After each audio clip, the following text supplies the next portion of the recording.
Hello, and welcome to the Non-Serviam podcast, a project dedicated to exploring the world of anarchist and anti-authoritarian ideas. Join us in our conversations with radical voices in precarious times. To find future episodes, make sure to subscribe on Stitcher, Soundcloud, and other places where podcasts are found. If you'd like to become a contributing member of the show, please consider becoming a patron at patreon.com/nonserviummedia. Every little bit counts, and we appreciate all the support we can get. Remember to like, share, and subscribe to help spread the word, and so you can stay updated with our most recent episodes. Thank you for joining us. We hope you enjoy.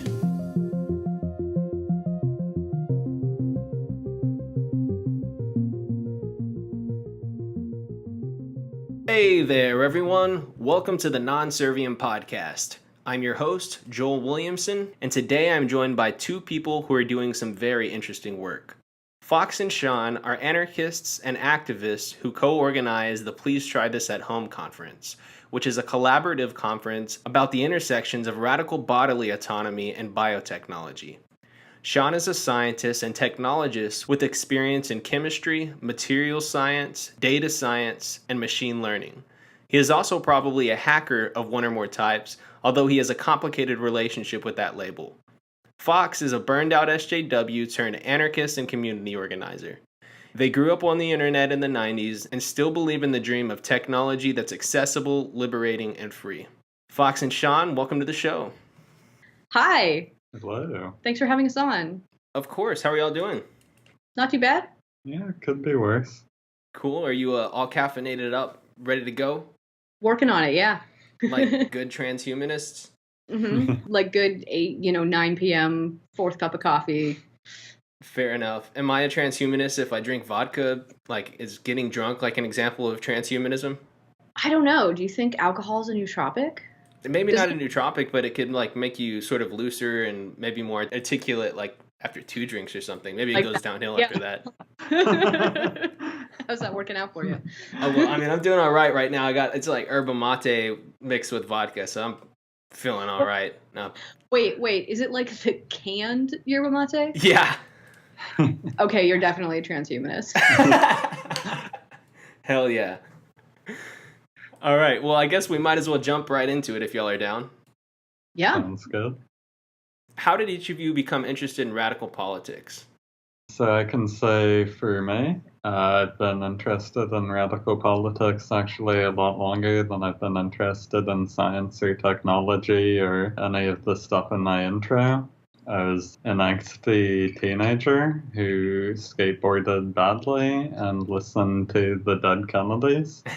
So I had like some introduction to radical political ideas from kind of those countercultures. Probably around the time I was like 14, 15 maybe. I started reading some radical texts. The two that I remember making a distinct impression on me were Manufacturing Consent by Noam Chomsky and Evasion by CrimethInc, which like both impacted me in substantially but in different ways. Cool. And how about you, Fox? There's a few different ways that I could tell this story, but I mean, I think it really just boils down to like growing up queer in the early 90s. It was just sort of inevitable. I've been involved in a wide range of kind of political movements over the course of my lifetime, and I think my politics have really mostly just been influenced by the people and ideas and movements that I've encountered and been sort of gradually evolving over time. I think I had some political intuitions as a young teenager that led me in a kind of radical direction. And then as I've gotten older, I've encountered more actual political theory that gave me some grounding for things that it felt like that I was already doing, which I think is a common story among anarchists. You know, I think it's like when I was a kid, I just sort of had a general sense of not wanting to follow the rules, and then as I grew up and read books, I was like, oh, other people feel this way too. Very cool. Was there any thinkers or like political movements or anything like that sort of set you over the edge? I think there were a handful of moments. I mean, so when I was younger, I was pretty involved with just kind of like broad-based social justice politics. I started coming from a space of organizing around like queer liberation and reproductive justice. I did some work in like domestic violence victim advocacy for a while, stuff around kind of like people who are developing consent culture stuff. And then when I got into my early 20s, I started reading more about like anti-racist politics and kind of getting into prison abolition as a core aspect of thinking about politics in general. I've always been pretty involved with trans communities, and that's a really shaping influence in my life. I think another thing is, from the time that I was a teenager, I've been, just kind of like interested in thinking about interpersonal power dynamics in interpersonal relationships are really the core of my politics. And I think that there's a way in which my intuition has just always been that like, I don't want to tell anyone else what to do. Yeah. And I don't want to control anyone else or be controlled by anyone else. From that, I think it only makes sense that you eventually sort of reverse engineer, like, well, we have to destroy the state. So y'all have a really cool conference that you put on. It's called the Please Try This at Home conference. What inspired y'all to start doing it?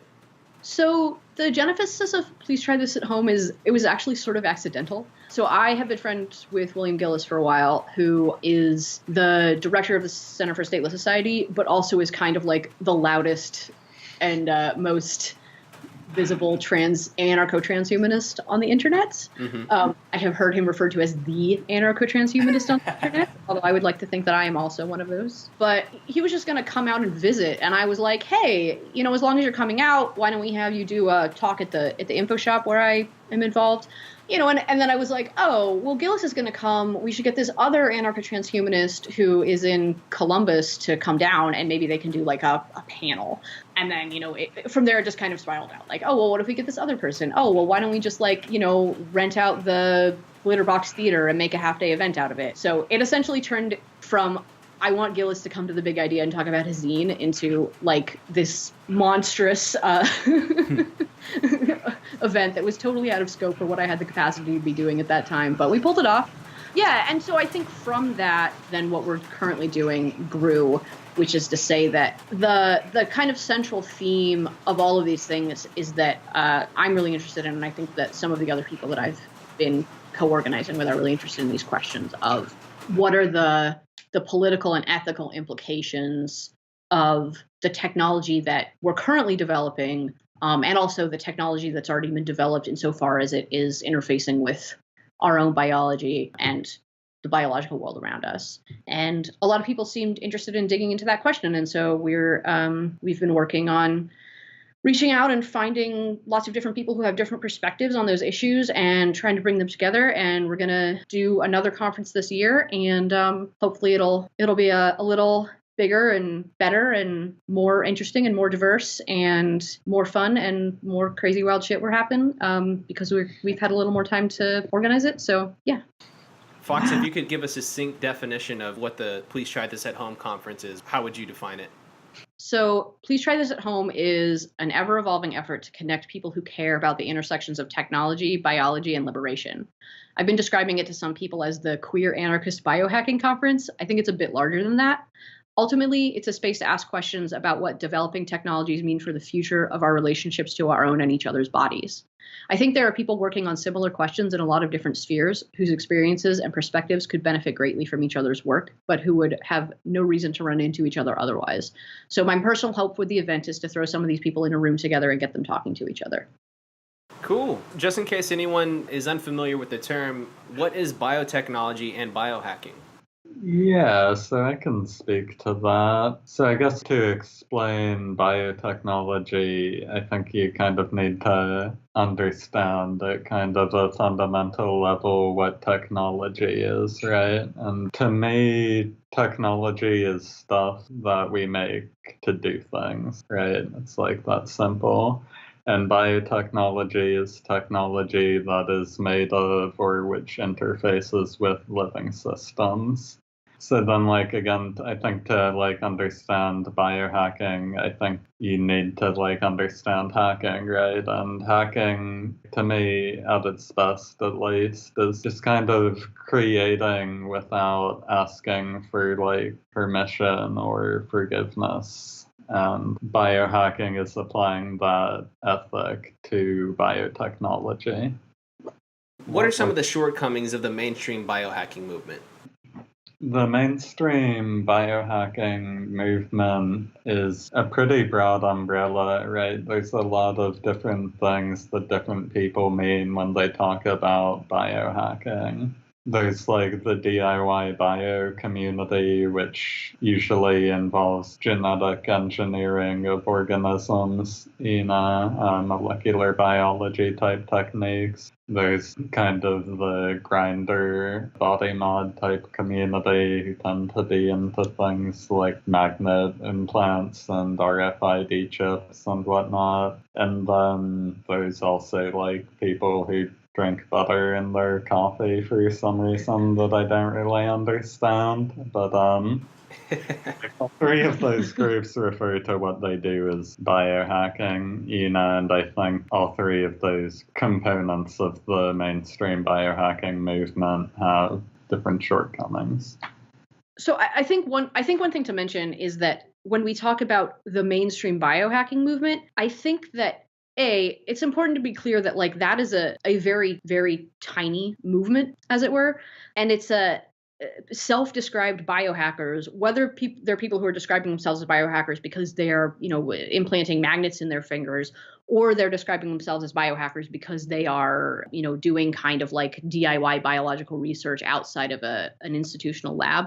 They're a really narrow band of the people in the world who are navigating a relationship between biology and technology. And I think that I agree with Sean that kind of like each of these little spheres of the self-identified biohacking movement has kind of like some pros and cons to it. I think one of the overarching problems or areas in which that whole scene could improve is just an awareness of how much larger the space is. And I think that's one of the things that we're interested in doing with this event is really just kind of expanding people's perspective on like what biohacking actually involves. And so we want to draw people's attention to and highlight and center voices and perspectives around futurism that are not typically seen at your average self-described biohacking thing. So we're talking about things like xenofeminism, Afrofuturism, anarcho-transhumanism, and also just like people who would never maybe identify themselves as biohackers, but people for whom kind of doing experimental DIY, figuring out their relationship between their embodiment and technology is just a day-to-day survival skill. So queer folks, disabled folks. I think one problem that I see with the mainstream biohacking movement, such as that as a thing that exists, is that the kind of like self-described biohacking scene is a pretty narrow band of the population of people who are doing both practical work and intellectual work around the question of what it means for biology and technology to be interfacing with each other. And I think there's a huge amount of perspective that's missing from the conversation on biohacking, whether that is DIY bio people doing kind of like biological research outside of an institutional lab, or it's this sort of, grinder recreational cyborg people putting, implants and magnets in their hands or what have you, is just a kind of a narrow hyper focus on like a really small subset of the world of like what I would consider biohacking, which includes people for whom navigating the relationships between technology and their own biology or the biological world around them is not just kind of like a fun hobby or a experimental process, but is actually like a day-to-day survival necessity. Okay, cool. I actually have a couple other thoughts on that question. Please. So something else I think is worth mentioning, right, is that the biohacker culture, such as it is, inherits to some extent from the hacker culture that preceded it.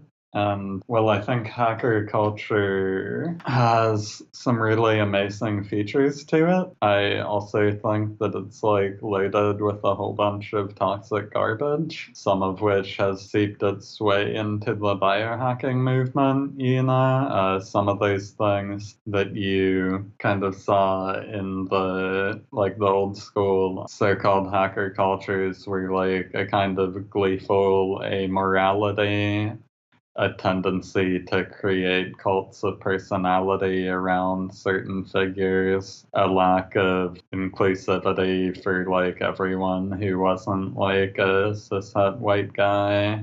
Those kinds of problems. Tolerance for abusive behavior of various types. Many of those problems that I see in the older school hacker movement, I think, have successors in some elements of the biohacking movement, and I think those are also things that we think need to be addressed. Right. I think also, just by and large, the biohacking movement is first and foremost a tech scene. And, it may be a slightly scrappier tech scene than whatever's going on in software right now. But like, it's still pretty focused on like, let's figure out what kinds of cool shit we can build. And thinking in a serious way about the political and ethical implications, both positive and negative, of that work is just often feels a little bit like a tacked on afterthought. I think you'll go to your typical biohacking event, and a lot of what you'll see is 90% cool show and tell, and maybe like one panel discussion with a couple of people talking about bioethics, or maybe one session which is, let's try to have some kind of like intersectionality oriented conversation about this technology. But yeah, it's like tech first and politics if we have time to fit it in. And that's, I think, inside out from what I'd like to see happening.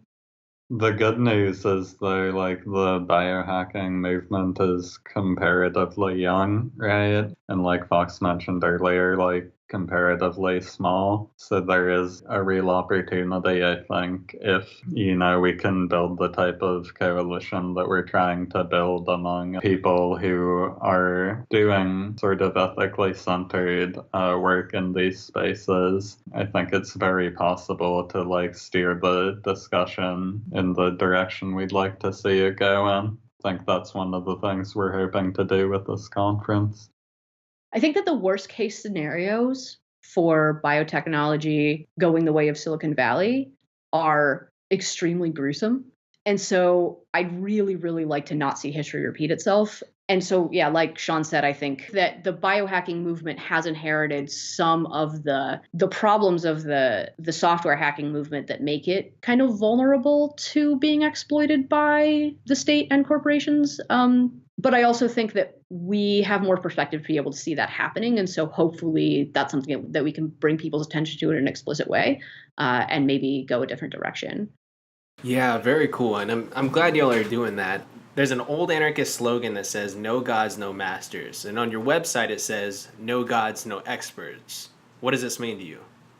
Kind of a central theme of the first Please Try This at Home event was kind of trying to dismantle this sort of cult of expertise that we see in our society. Because, like, if you've had the opportunity to, like, interact with experts in anything at any point, you probably get it. They're like not a super impressive bunch in my experience, at least. There are exceptions, I guess. But yeah, by and large, I haven't been impressed with the experts that I've met. But like our society says that the experts and not us are the people who should make the decisions about what happens with our bodies, and we disagree. I think it's pretty cool that the Please Try This at Home conference is somewhat of a charitable event, too. Will you explain how this event is financed and what the money goes towards?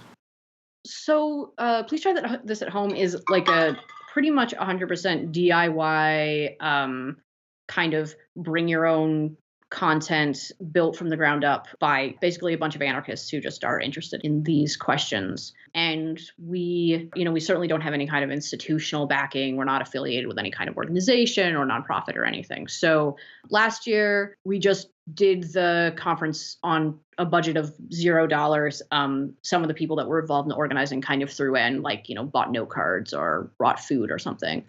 So last year, the space that was available for us to host the event in wasn't at the time wheelchair accessible. And that seemed pretty counter to the ideas that the event is based on. But at the time, that space was trying to raise funds to be able to fix this problem with the building and put in ramps.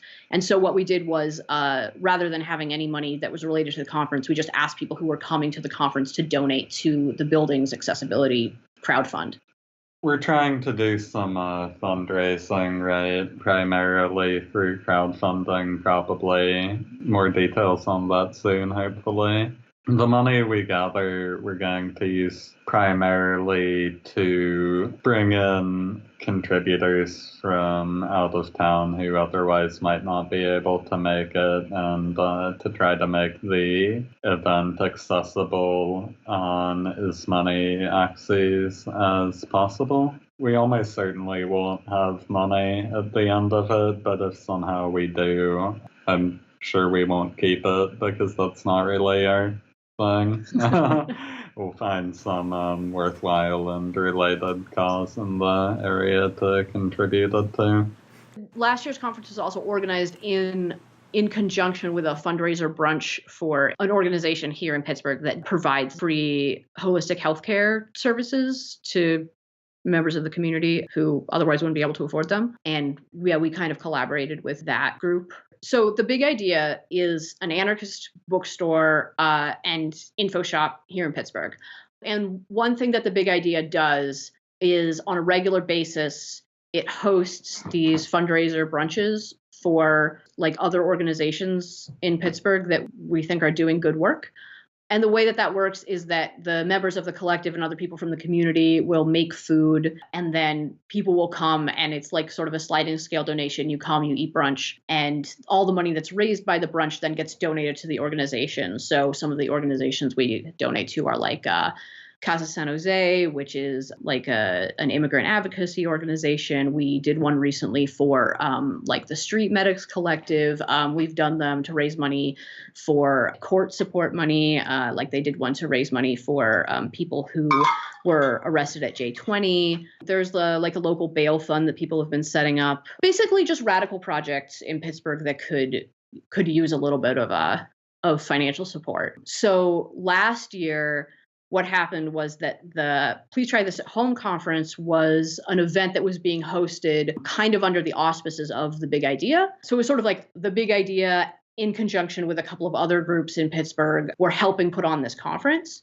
And then on the same day, The Big Idea also hosted one of these community fundraiser brunches for an organization here called the Three Rivers Free Clinic for the People.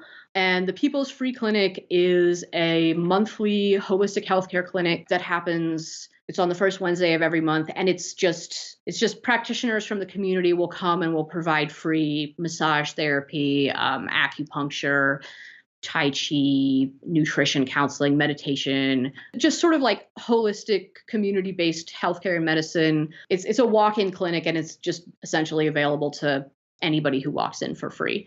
So that clinic needed some financial support in order to keep operating. And it seemed like a good match.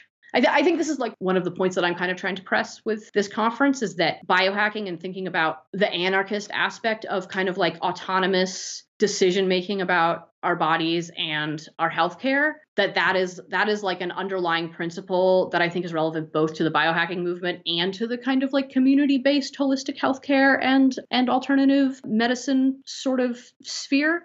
And so we did both of these events on the same day. We did the brunch in the morning and we did the unconference in the afternoon. And so we encouraged people who were coming to one to attend the other and vice versa. So some people came to the brunch and donated money to the clinic and then stuck around for the conference. Or some people came because they wanted to come to the conference, but they came early and they got brunch. That was what that was about. And then the second piece of this was we asked people who wanted to support the conference specifically, like the conference just had a little crowdfund, and we said, hey, this event is free to attend. We want to make it as accessible as possible. And so, of course, like we're never going to charge anybody to come. But if you would like to make a financial contribution to the conference, please donate that to the crowdfund.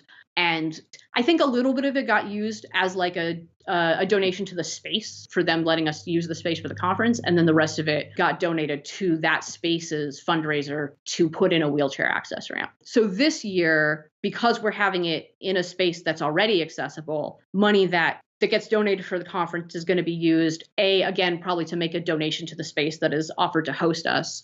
And then any other money, ideally, we would like to use to be able to facilitate, help cover the expenses of people who would otherwise not be able to attend. Like, ultimately, the goal is to try to make the space as accessible as possible for as many people as possible across as many different kinds of like vectors as possible. And so one of that ways of making it accessible is just to make sure that it's completely free to attend. And another way of making it accessible is to say, look, even if you would like to be involved and participate and help kind of co-create this space, but there are still material barriers to you being able to do that, even with it being free, then like we'd like to be able to try to help cover people's travel expenses, or otherwise make it possible for, especially for like marginalized folks and folks whose voices are often not present in these conversations, where, like I was saying before, I think it's like mission critical that those perspectives are being acknowledged and centered.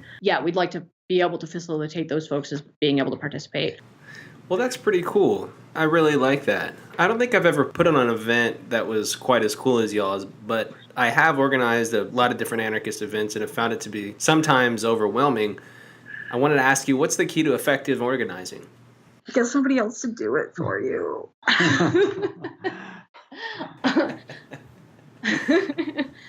Yeah, I don't know. I've been organizing things for a long time, and I don't feel like I have a good answer to that question either. I can talk about a few things that I think I've learned based on how the event went last year that have helped me think about how I want to do things differently this year. So I think the biggest mistake that I made last year is that I took on too much myself in too short of a time frame, and I kind of let the process of organizing the event just like totally consume me, and it made me a pretty miserable person to be around for about 3 months. And I think the other biggest mistake is that, I basically limited my outreach about that event to like people that I already knew. And the result of this, of course, is like, if you only reach out to people who you're already connected to, then, I ended up with it ended up being an event full of people who are pretty similar to me, both politically and demographically. And, that's okay. But I think if we're interested in building a movement, then that's not going to happen by just like throwing a cool party for a bunch of people I like who already agree with each other. So a couple of things that we're doing differently this year is, one, we are giving ourselves a lot more time to put the event together. And so rather than trying to kind of throw it together in the space of 6 to 8 weeks, we've been talking and working on it for several months now, and we have about 4 or 5 more months until it's actually going to happen. And so that's giving us more time to do kind of cast a wider net, connect with more people, do a little bit more thinking more about the logistics of how to make it more accessible, connecting with other organizers and organizations and people who can contribute ideas and perspectives and resources that would not have occurred to us if we were just doing it on our own. Yeah, and most importantly, I feel like, unlike that last year, I feel like I'm really working this year as part of a team of people who are all kind of like invested in wanting to see the event happen for their own reasons.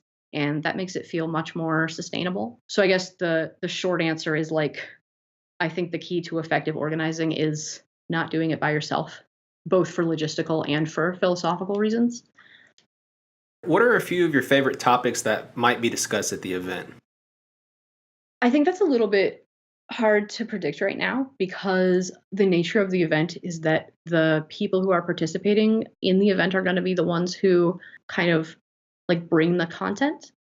We could talk a little bit about the kinds of things that were discussed at the last event. just as, hopefully a sample of the types of things that we'll see at the next one.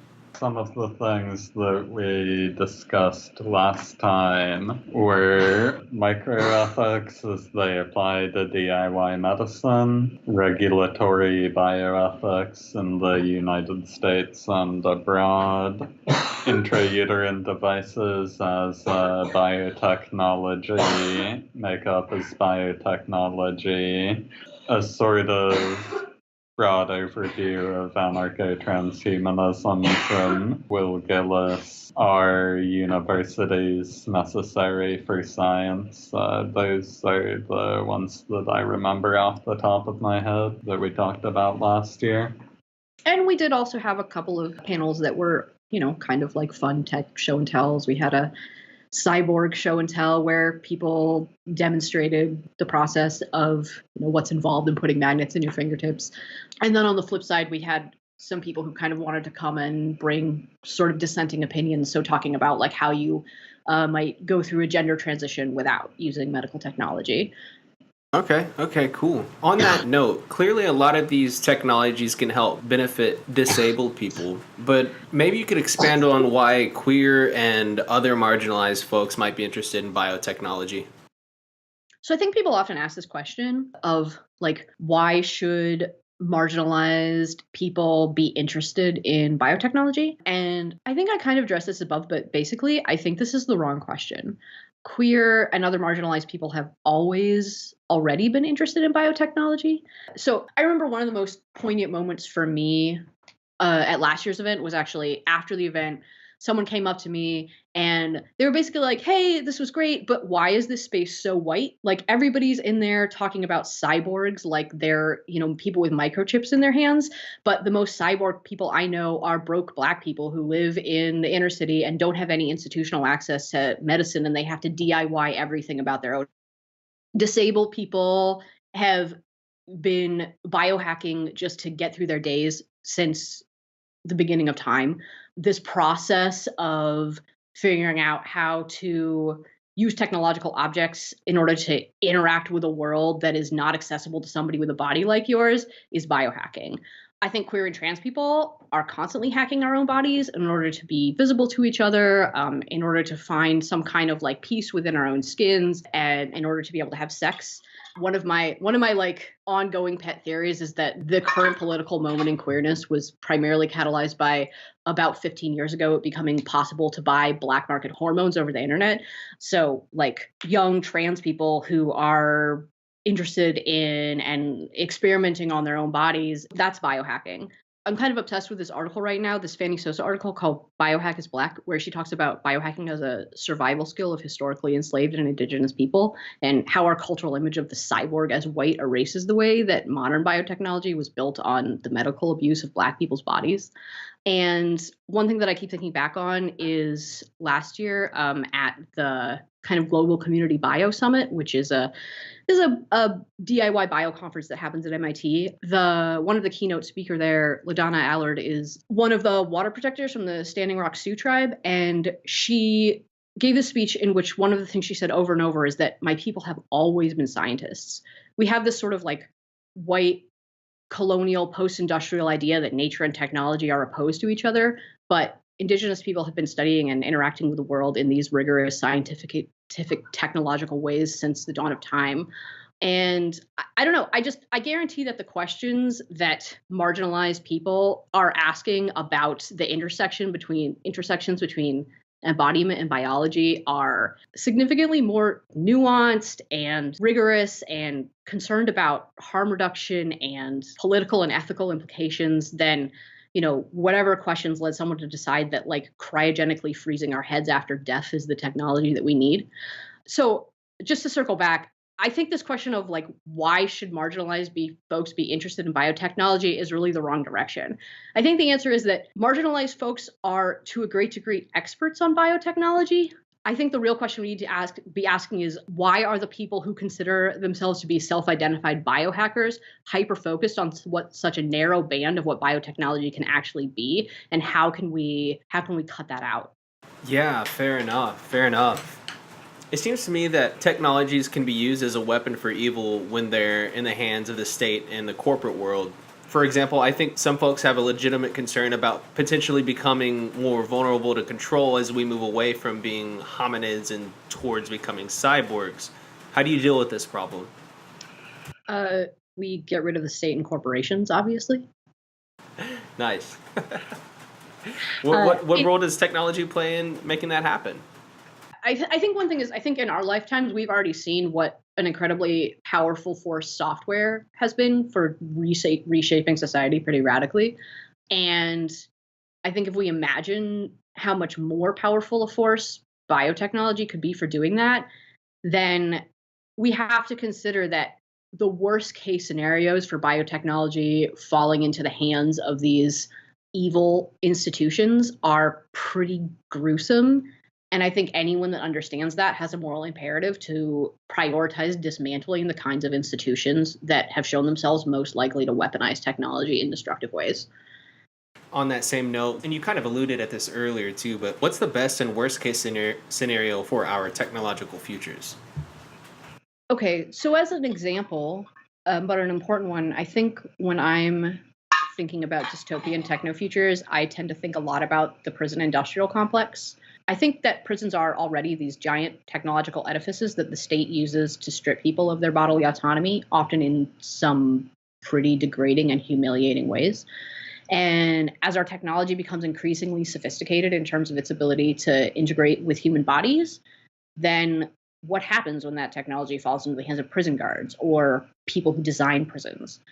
It's pretty nightmarish to think about, which is saying something given how nightmarish the system that we already have is. And so I think as biohackers, if we have any ethical sensibility at all about the possible impacts of our work, then I think we need to be working hard to abolish the prison system as fast as possible. Ultimately, I think biotechnology and the possibilities for what biotechnology can be and do, like the possibilities for the bad things that biotechnology can be and do, is a really driving impetus to pursue like the goals of anarchism. I think that thinking about biotech is the thing that makes me feel the most like the anarchist project is not just essential, but extremely immediate, right? It's not just like, wouldn't it be nice if someday we abolish the state? It's like, we better abolish the state. Like, we need to get on that shit now. Because this stuff is about to get dramatically more disturbing if we don't. Yeah. This is always like the other side of the coin when it comes to anarchism. What do you have any opinions on how it is that we move from where we are now to a free society without the state and corporate domination? I do. That's actually a thing I spend a lot of time thinking about. I think that if we want to dismantle those institutions and not have something equally horrendous rise in their place to kind of fill that vacuum, then what we need to do is build systems which fulfill the positive roles that people believe that states and corporations play in their lives. Like when you talk about police abolition to a non-radical person, they tend to say things like, but then who will keep us safe? You know? And it's usually not enough to answer, like, do police really keep us safe now? You know? Like, those are questions you need to have an answer for when you're talking about dismantling corporations. Like, where does the medicine come from is a question that you need to have an answer for. So I think sort of a priority for me has always been anticipating those types of questions and working towards building systems that help people get their needs met without the intervention of states or corporations. I feel like most non-anarchists think that anarchism is all about like breaking stuff, you know? And to me, it's like also about building the systems that will replace the state and that will replace capitalism, as well as building like apparatuses for making things like food and medicine that people need to survive. Beautiful, beautiful. I love it. Before we convince people of how we get from here to there, it's probably important that we explain what there is. And sometimes people have sort of a reductionist definition of anarchism. They say it's opposition to the state and capitalism, but it seems to me that both of you have a broader focus on interpersonal liberties, and especially as it relates to how technology can advance agency within individuals. And I was just wondering if either of you could tell me what anarchism means to you. I think anarchism means lighting trash cans on fires and shouting "fuck the police." uh, so I think for me, and I guess this maybe goes way back to one of your original questions about kind of how I came to radical politics. For me, anarchism has always been interpersonal, anarcho-transhumanism aside. This is probably the place where I feel like I'm kind of the most aligned with Gillis's perspective on anarchism, which is that I think anarchism is less a politic and more an ethics. And ultimately what it's about is just like a really, really rigorous investigation of the roots of our relationships to power. And I think that this kind of fractal situation where what you see at this sort of like the 10,000 foot state level and what you see at the like right here and now interpersonal 1-to-1 or like 1-to-2 person to person level tend to reflect each other. And I think different people have different strengths and weaknesses and interests in terms of looking at the problem at different levels of scale.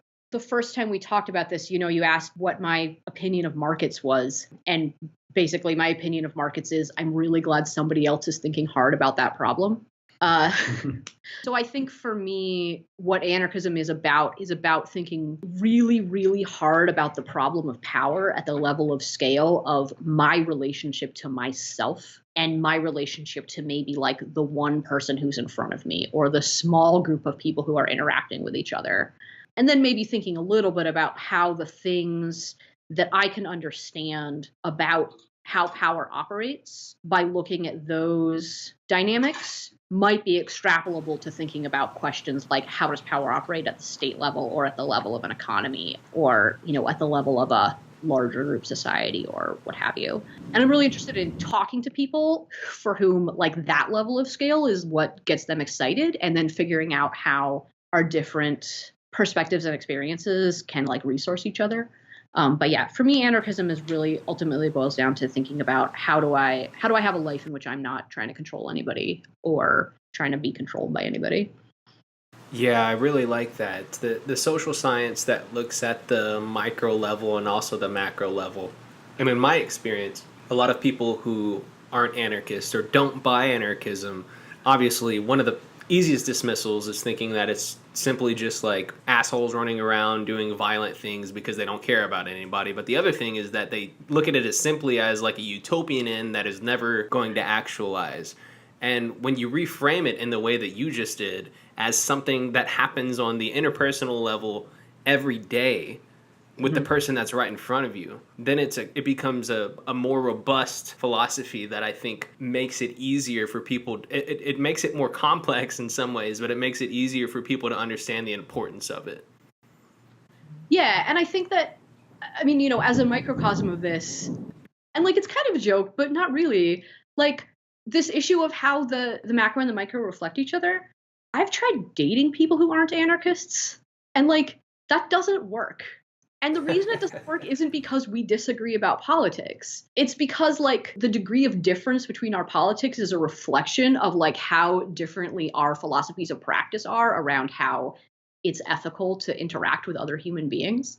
So yeah, at this point, you don't need to have read Bakunin or something. But yeah, if I meet somebody and we aren't pretty significantly politically aligned on some level, then like my intuition is generally like, you might still be a cool person to talk to and I might learn things and like have some of my ideas challenged and we might be able to work together on something, but like we're not going to be able to really meaningfully collaborate on probably a creative or like significant emotional or political level. Like we're just going to have like different approaches to like how you should treat people. Right, right. And it's one thing to sort of espouse a certain philosophy and then not practice it, right? You can write, for instance, tomes on queer theory and feminism and whatnot, but actually, treat people like shit on a daily basis. And what does that matter?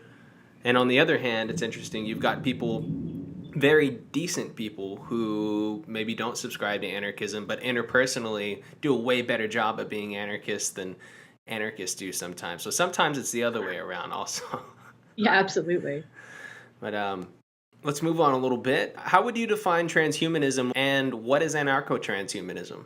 So I can say stuff about that. So I think that also ties into some thoughts that I have about what anarchism is, right? So I might backtrack to that for a second if that's okay. Yeah, totally. So I think like another way of framing and understanding anarchism, right, is it's like an ethics of, maximizing freedom, right? And in like kind of classical political theory, there's a couple different conceptions of freedom, right? There's like negative freedom, which is usually described as freedom from, which is basically like nobody's telling me what to do. I think of kind of like this sort of anarcho-primitivist idea that I'm like at my freest if I'm like alone and naked in the woods, like fighting with raccoons for food or something.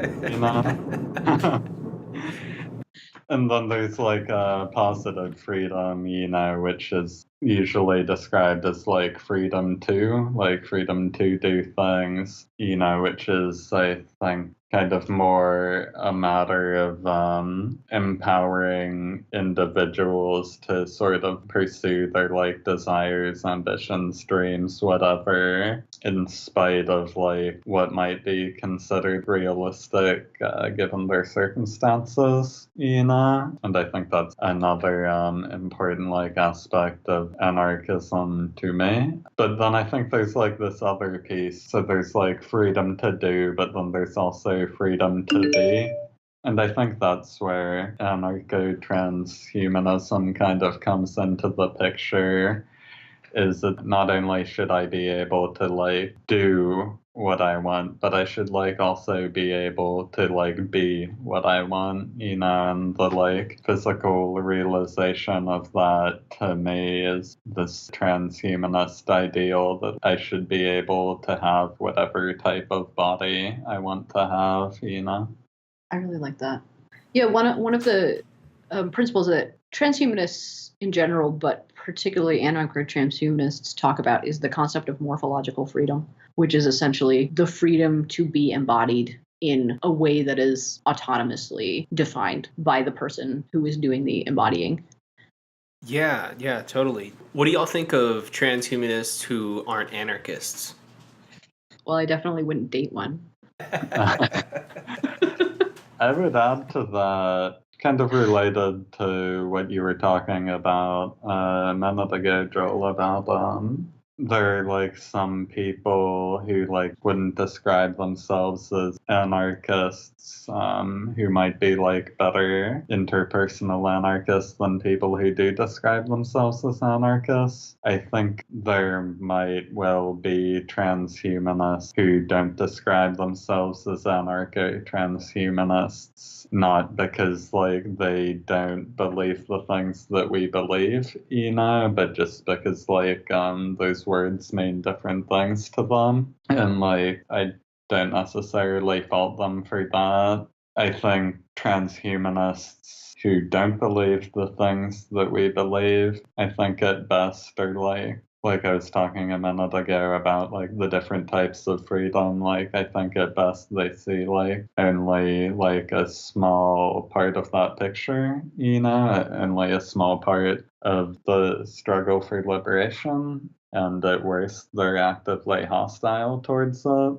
So one of the motivations, again, behind the event is that I think that within the kind of mainline transhumanist and biohacking and grinder communities, there is a pretty solid vein of just kind of like anti-authoritarian sentiment, which I think is really valuable. But like I said, because I think the overall kind of culture of these spaces is to sort of first and foremost be interested in the tech and then kind of think about the politics as an afterthought. I think that the way that anti-authoritarian sentiment cashes out is tends to be just sort of a bit politically underdeveloped and just ends up with a bit of a libertarian in the pejorative sense, kind of like get off my lawn attitude towards the government, telling you what you can and cannot like do with your cyborg implant. But so again, one of the things that I'm interested in doing with this conference is trying to kind of get these folks who are like really interested and conversant with the technical side of this thing and who have like a bit of a like what I think many of them might even self-describe as anarchists, but like what I might describe as kind of like a nascent anarchist sentiment, and get them into conversation with people who are anarchists or autonomist or anti-authoritarian people or people with like a really considered politics who may have thought about those politics in relation to technology, but what they're lacking is like the actual real hands-on experience with the technology in order to be able to think about how that technology plays out in a like the details of how that technology plays out within their political sense. And again, to like get those people in a room together and get them talking. So I'd really like to see the guy who's developing the cyborg implant and doesn't want the government telling him what he can do with it, and the people who have been thinking really hard about how to dismantle government control and have some sense of that as being of technology as being a piece of that project, but who don't really know much about the technology itself to be able to like to sit down and really like answer each other's questions and kind of strategize together. People often make this critique, which is basically like transhumanism is ableist, or transhumanism is, again, like a bunch of white, rich, mostly men in Silicon Valley who want to be able to live forever. And it leaves out everybody who doesn't have money. And I think that the scene of people who self-identify as transhumanists does tend to have that demographic, but not because people being able to make choices about their embodiment is like inherently a luxury. Like that's something that should be available to everybody.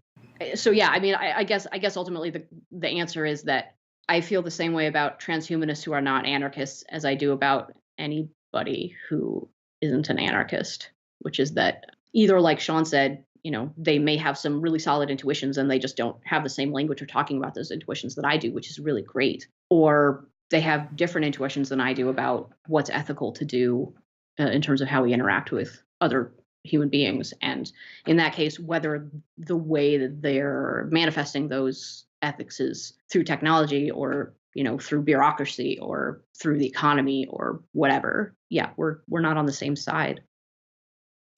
How far do you think this transhumanism thing goes? Do you think that we're headed towards a singularity? What can we possibly expect, I'm not a believer in the nerd rapture. I don't know about Sean. The nerd rapture. That's... Wow. That's pretty good. I've never heard of that. So you may have come across this, but there's this pretty amazing tweet that's been floating around for a while by Ada Powers about the difference between transhumanism and cis transhumanism. Are you familiar with this? I think you told me about it actually when we hung out, but please say it again. I have it right here. I'm going to read it to you. Okay. So the tweet says, transhumanists. Oh my God, what if hot swappable body parts, real functioning tails and cat ears, permanently purple hair? Cis transhumanists. With this nootropic stack and optimized nutrient slurry, my tragic meat machine is 8% more efficient at converting calories into JavaScript. I just love this tweet because it's perfect, but partly I think it's perfect because it captures like a really significant philosophical difference, which is that when we think about transhumanism, people in the... And I don't even want to call it the mainstream transhumanism, because I really think that mainstream transhumanism is like a lot of different people coming from a lot of different philosophical backgrounds. And I think there is a school of thought or a philosophical thrust within a certain sphere of transhumanism, which is this kind of idea of transhumanism as the transcending of human being, and particularly of the human body. And so it's this idea of like, this is the sort of singularitarian, Let's all upload our consciousnesses into the clouds. Let's escape our stock human tragic meat machines and all become demigods in some kind of I don't know, like eternal second life sort of universe, which sounds like I don't want to live forever. And I mean, and no shade to people who want to live forever, but like it doesn't, the idea of living forever does not spark joy. Well, easy for you to say. What if I want to live?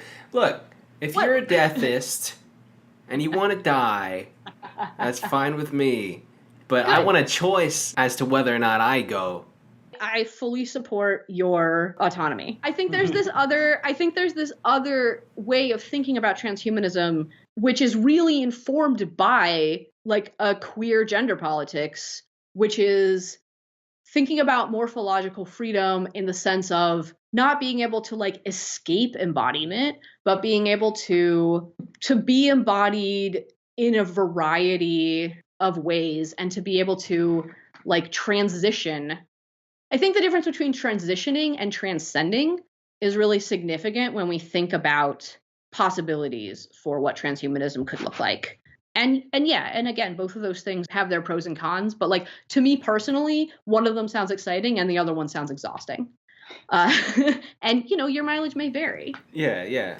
So, add if I can, regarding that tweet, the two perspectives also show kind of like fundamentally different ideas about sort of what is the role of technology in our society and like what is the purpose of society, The tragic meat machine, 8% efficient at converting calories into JavaScript, just kind of like embodies this amazing caricature of like the Protestant ethic and like the spirit of capitalism to me. It's like, what is the purpose of transhumanism to like the slice of transhumanists is like to make us able to work harder for somebody, It makes me think about the people who like use microdosing LSD to make them better at their jobs. You're doing it wrong. Yeah, like my only response is like, what a waste of good drugs.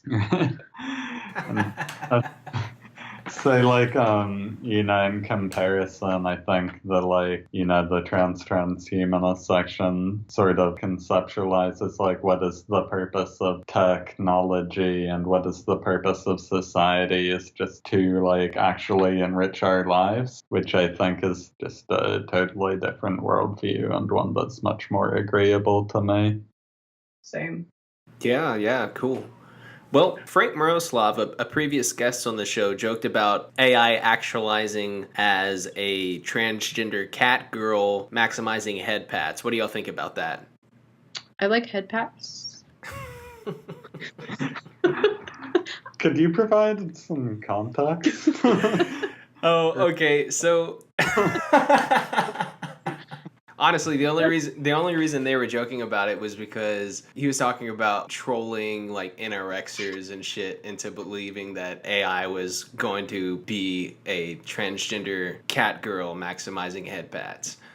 This is something that I've heard Gillis talking about, which is that like this idea that people historically had about who comprised the transhumanist movement, which was largely rich white libertarian tech bros, that a lot of those people have kind of jumped ship on transhumanism once they realized that transhumanism necessitates transgender people's freedom to transition, and that this just freaked all of them out. And they were like, wait, no, not like that. And now they're all, like trying to start an ethno-state or something off somewhere.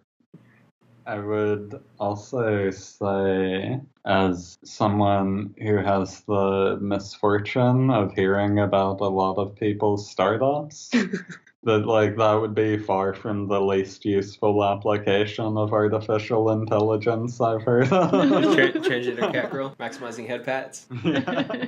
Hell yeah, that's the future. It's a future we deserve. All right. So towards the end of these, I like to give my guests, I like to list thoughts, people, or ideas, sort of a lightning round, and have them respond. Are y'all down to do that? Yeah.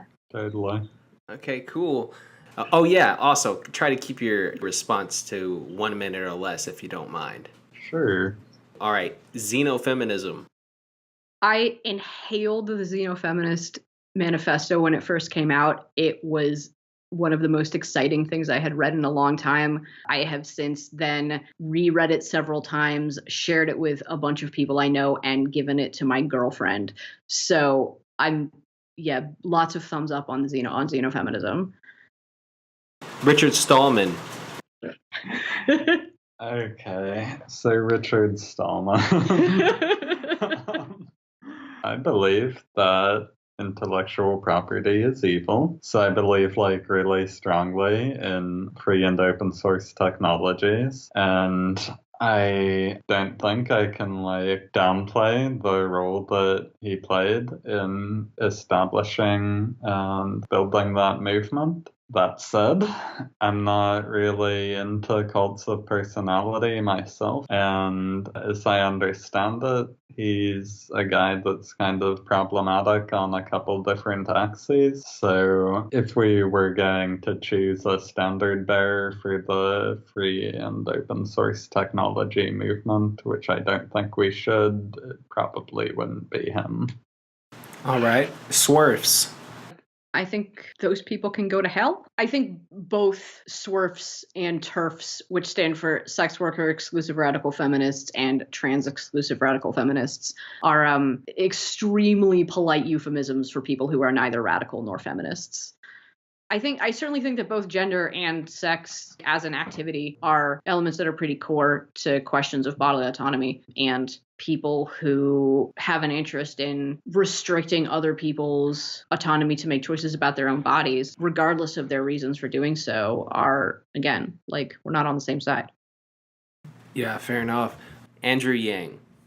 My impression of him from his web presence is that he strikes me as what I think of as a technocrat. To me, a technocrat is somebody who believes that social problems have technological solutions, which is something that we fundamentally don't believe. The problems we have in our society, I don't think we have because our technology is inadequate. I believe we have problems in our society because the institutions of our society have bad purposes, and technology enables them to fulfill their bad purposes more efficiently. So I don't think that better technology is going to fix capitalism or liberal democracy. Problems of oppression and inequality need to be addressed by restructuring our society, not by introducing new technologies, Yeah, I think actually Sean put it really succinctly to me the other day that much like art, science follows patronage. And the kind of people in our current society who have the resources to be able to patronize science and technology are mostly people who want to do evil, which means that while technology itself is not inherently, despite what primitivists might tell you, technology itself is not tending towards increasing evil. The majority of the technology that's currently being developed is being developed by evil people for evil purposes. Can I say I feel a little bad for picking on the primitivists, given that they probably don't listen to podcasts? They'll never know. Yeah, and also, for what it's worth, and I was hanging out at the Big Idea earlier today, and I was talking to somebody who has a lot of primitivist friends who don't listen to podcasts about this very issue. But I actually think that the perspectives of people who are radically anti-civ are really important to have in this conversation, because it's also really important to think about not just what are the liberatory potentials for all of these technologies, but also what are the worst case scenarios? What are the possible nightmares that we need to be thinking about being prepared to respond to? And I think that people whose response to okay, these technologies could have really terrible outcomes, so we should just not invent them, I think that is a naive position about technology. But I also think that thinking about the harm that technology can cause in a much more rigorous way than those of us who are a little more like technophilic. I think the liberatory potential of technology is so vast that it's ethically imperative that we develop it. But I also think that it's ethically imperative that every time we develop something new, that we ask ourselves the question, what problems does this solution cause? And I am not going to be the best person to answer that question because I'm biased.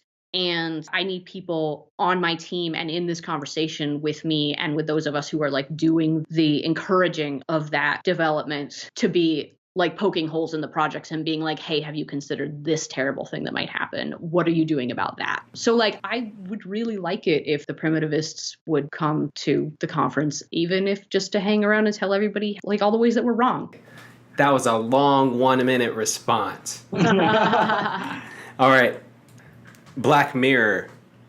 A friend of mine describes Black Mirror as basically boomers' overblown fears about technology. It's a pretty damn good show, though. It's very well produced, and some of the episodes are interesting and fun, and some of them you're like, really? Some of them, I think, like, really have pretty keen insights into where we're headed. I forget the nosedive. Was that the, like, social credit rating episode? Yeah.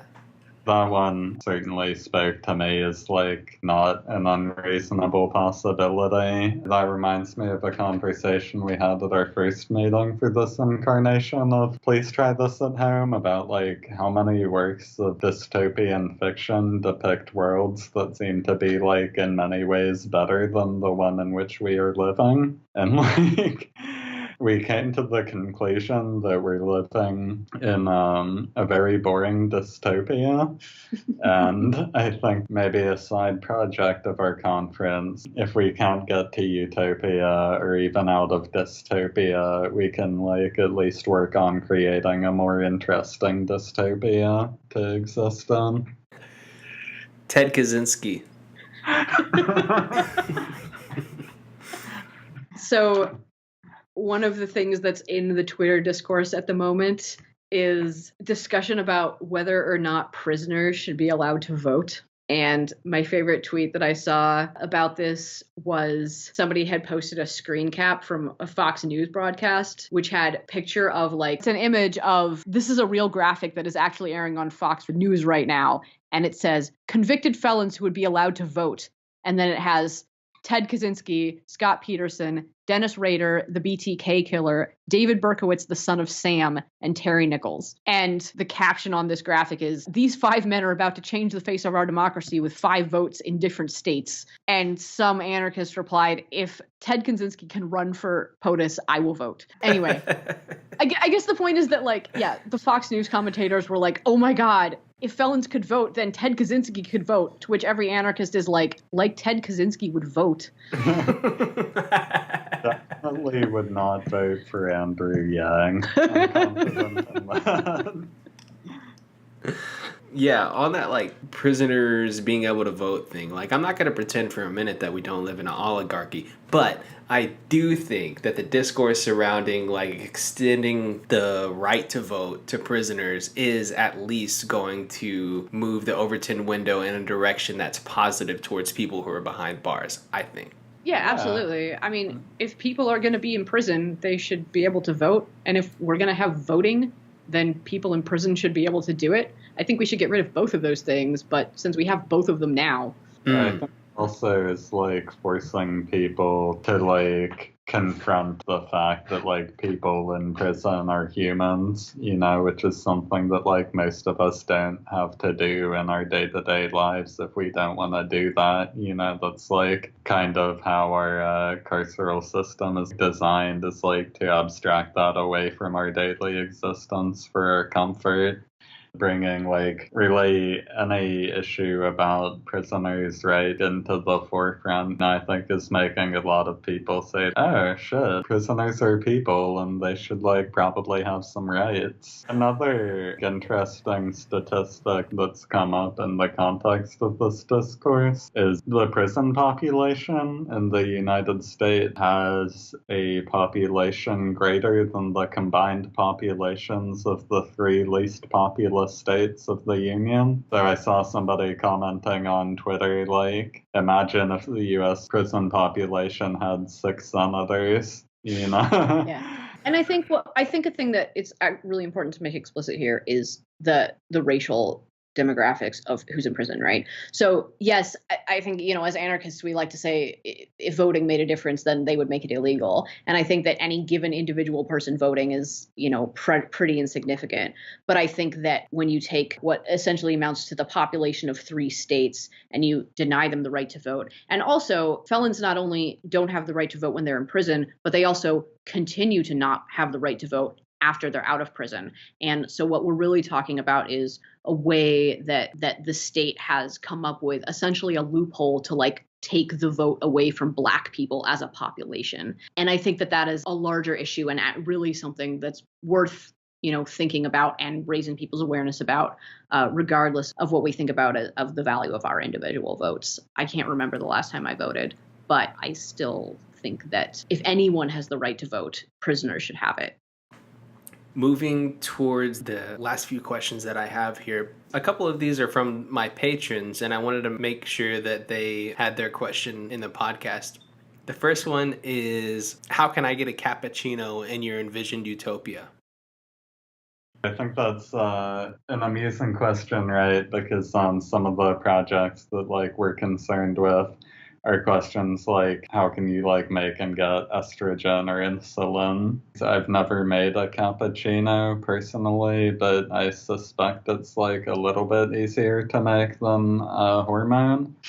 However, the things that you need are like in some ways the same. You like need some hardware, you need some raw materials, and you need some know-how, and the parts of the process that I like to focus on are making sure that hardware is like designed from relatively inexpensive components and that its plans are made freely available, and the same that the know-how, is like transmitted freely and made accessible. So really like that leaves the question of, I guess, your amino acids and or your coffee beans and milk in cappuccino, right? Which is not a question I have an answer for at this moment. I would also add that in my personal utopia, there are no cappuccinos. The coffee and espresso are always black. What? Okay, all right. The second patron question is, do either of you have certain ideological foundations separate from transhumanism and queer liberation, such as communalism or individualism? And do you have any interest in sort of classical thinkers such as Proudhon, Marx, Tucker, or Adam Smith? I sort of grew up on the 90s internet, and I have gotten most of my political education from reading LiveJournal. I think that my anarchism has developed primarily through conversations with other anarchists and just kind of like the practice of organizing. So I've never really read the canon. It's kind of on my infinite to-do list, and my like bottomless list of books that I'm going to get around to reading eventually, maybe once we reach our transhuman utopia. Somebody told me at some point that I'm a social anarchist. And so I looked at the Wikipedia page for that the other day, and, it sounds pretty aligned with the way that I think about anarchism, except for that it sets social anarchism up as opposed to individualism. And I also find what I know of individualism relatively compelling. But I think this is all to say that I don't really have a dog in the fight in a strong way around like the ideological questions of the larger political theory of anarchism? So yeah, I also haven't had like as much time to read sort of classical political theory as I would like to. I suspect I never will. But I have felt affinity with what I've read from Proudhon, from Kropotkin, from, later on Rocker and Bookchin, all like in different ways, along with a bunch of others. I liked what Fox had to say though, because one of the things that I appreciate about anarchism is opposed to, say, Marxism. It's like not named after like an old dead dude, and related to that, like not all Marxists, I guess, but some Marxists that I've met IRL like really think that Karl Marx was the last word on everything, and I'm really glad that that's not the case with like anarchistic economic and political theory, in part because there were things, technological and societal transformations that have happened in the past like 150 years that Proudhon or whomever couldn't have predicted, and like contemporary thinkers can respond to that. Also, in part, I'm not convinced that like anyone actually enjoys reading like centuries old like treatises on political theory. You don't know enough nerds. I'm convinced that they are lying and like might fight if they say they do. Yeah, I mean, like I said, it's like cool to like acquire the ideas, but trying to like parse the language of a 19th century Frenchman was translated into English isn't like my favorite pastime. So I'm also like glad that there's people like Kevin Carson and whatnot who like kind of update and engage with those works in like ways that are more understandable to me as a denizen of the 21st century. Totally. I don't think a podcast episode has gone by without the mention of Kevin Carson yet. I had to get it in somewhere. It is ritually necessary. It is like built within the fabric of our anarchist universe that he is mentioned at least one time. We offer our tithe up. All right, so what books, websites, organizations, publications, or people do you think folks should check out to learn more about the ideas that y'all are interested in? We have a list. So, like we mentioned earlier, Xenofeminism, A Politics for Alienation, is the Xenofeminist Manifesto by Laboria Cubanix. It is short. You should read it. You should maybe read it twice. So another project that we're pretty into, that we've discovered relatively recently, is the Alternative Limb Project, which sort of lines up with the idea of morphological freedom and like sort of body as vehicle for expression that we've been talking about. And my understanding of it is that it's an artistic exploration of the possibilities for prosthetics as like not just things that resemble what we understand as human limbs, but as like vehicles give people like the opportunity to have different types of bodies if they so choose. Open source estrogen is kind of a ecosystem of projects. And there are a number of these DIY hormone projects, which range from both, like from the side of like people trying to really pragmatically build DIY and at-home solutions for making autonomous choices about their hormone composition, to the other side of really kind of pushing the edges. Let's explore this as a kind of political proof of concept art project. But open source estrogen, and also, what's Ryan Hammond's project? Open source gender codes are some cool projects to check out. One of the first projects that really inspired me when I started to get into biohacking was from a group called the Geinpunks, or possibly Ginepunks. I've never heard it said out loud. I've like only seen it in text. And also, I believe most of them were from Catalonia, or at least that's where they were operating when I came across them. And the article that I first read about them described them as the cyborg witches of DIY gynecology. That's a hell of a name. Right? Yeah. Yeah, I Damn. don't need to say anything else about them. That's all you need to know. This one is not a project, but more of a concept. But a cool term to search is solar punk. And when we were talking about worst case and best case scenarios that we see for possible techno futures, what I was going to say about the best case scenario is there's a movement, and in some ways it's just kind of an aesthetic and visioning sort of movement called solar punk, which is thinking about developing technology in ways that are sustainable, that are humanistic, that are integrated with the world around us in an ecologically sustainable way.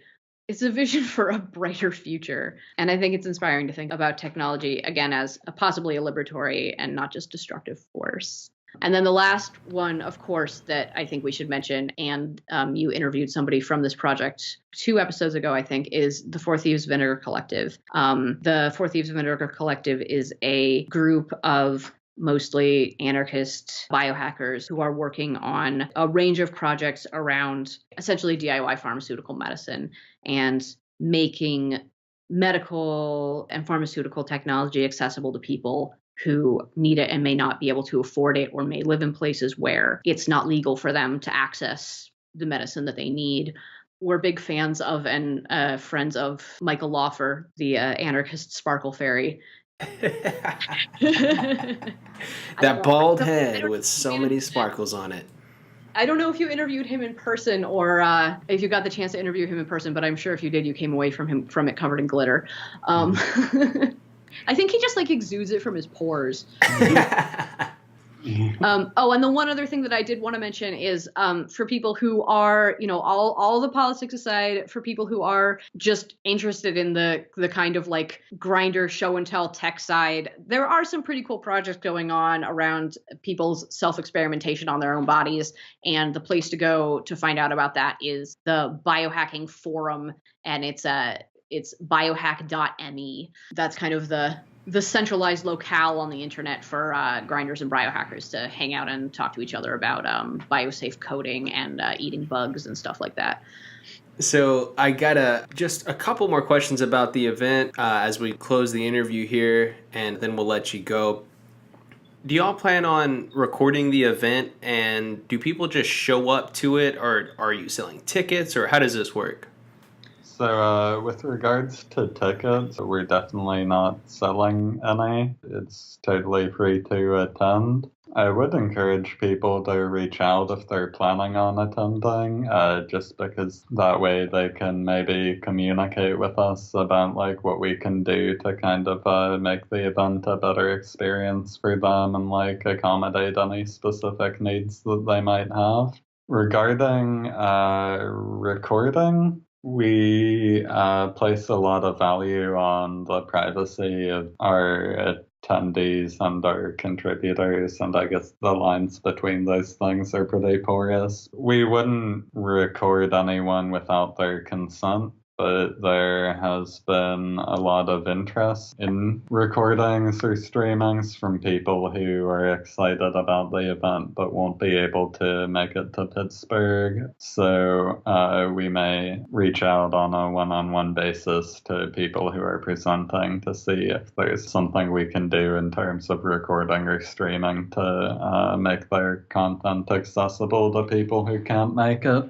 Okay. Are y'all looking for any help with the conference? And if there is anyone out there who is interested in contributing, what way do you recommend they get in contact with you to do that? We are always looking for people who want to be involved in helping shape the conference. So people who have ideas about content they'd like to bring, sessions they want to present, panels they'd like to see, other people they think we should reach out to. Really, we just want to talk to anybody who's interested in talking to us about the event.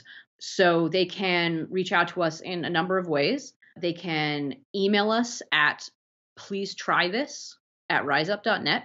We have a Twitter, which is at please try at home. You can tell these different iterations of this based on like what usernames are available on what platforms.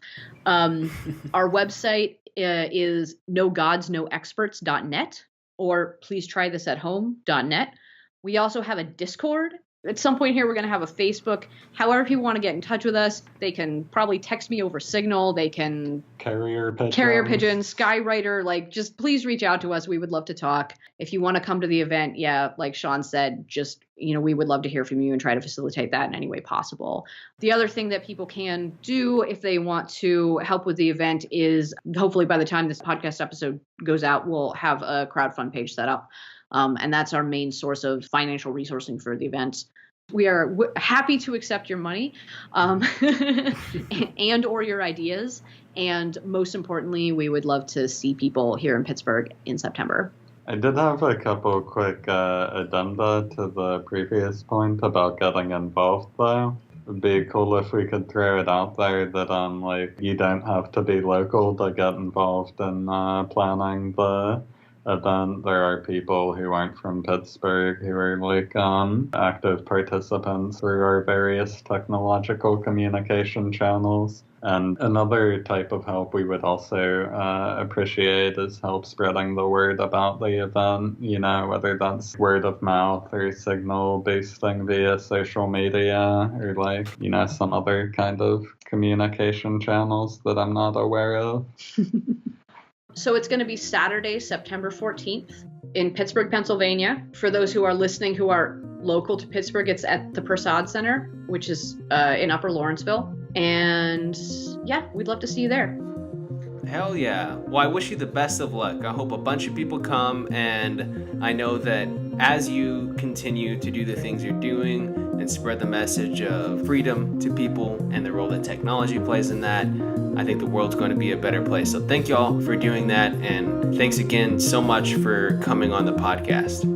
Thanks you for having us.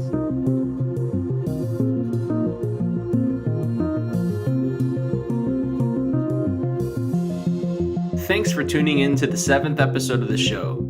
I hope everyone enjoyed my conversation with Fox and Sean. I'd like to once again give a huge shout out to my patrons for helping me keep this thing going.